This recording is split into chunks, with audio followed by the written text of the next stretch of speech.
Hi guys. இந்த மார்கழி மாதம் start ஆனாலும் ஆச்சு, ரொம்ப குளிர் அதிகமாக ஆச்சு. அப்புறம் இன்றைக்கான vlogல நம்ம பொட்டேட்டோ சாலட் எப்படி செய்யறதுன்னு பார்க்கலாம். கடையிலலாம் கம்மியான குவான்டிட்டியை வாங்கிட்டு நம்ம சாட்டிஸ்ஃபைடே இல்லாமல் சாப்பிட்றதுக்கு பதிலாக வீட்டில் இவ்வளோ அழகாக செஞ்சு நல்லா பொட்டேட்டோ. இந்த பொட்டேட்டோ காமெடியை எல்லாரும் கேட்டிருப்பீங்கன்னு எனக்கு தெரியும். நான் இதை கேட்கும் போதெல்லாம் விழுந்து விழுந்து சொல்லுவேன், சிரிச்சுட்டே இருப்பேன். பொட்டேட்டோ, இன்னொரு பொட்டேட்டோ. உங்களுக்கு ஒன்று தெரியுமா? உருளைக்கிழங்குலே 4000 வகையான உருளைக்கிழங்கு இருக்கான். ஆனால் நம்மளுக்கு தெரிஞ்சது 3 உருளைக்கிழங்கு பேர் மட்டும்தான். உருளைக்கிழங்கு, ஆலு, அப்புறம் பார்த்தீங்கன்னா பொட்டேட்டோ. இதை வச்சு தான் நம்ம கூப்பிட்டுட்ருக்கோம்னா பார்த்துக்கோங்க.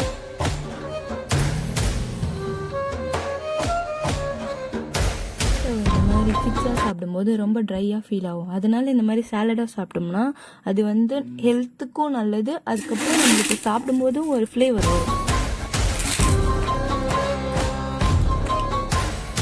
சாலடாக நீங்கள் சாப்பிடும்போது ஒரு நல்ல ஹெல்த் இன்டேக் உங்களுக்கு நேச்சுராகவே கிடைக்கும். ஸோ இந்த மாதிரி ட்ரை பண்ணுறது தான் பெஸ்ட்டு.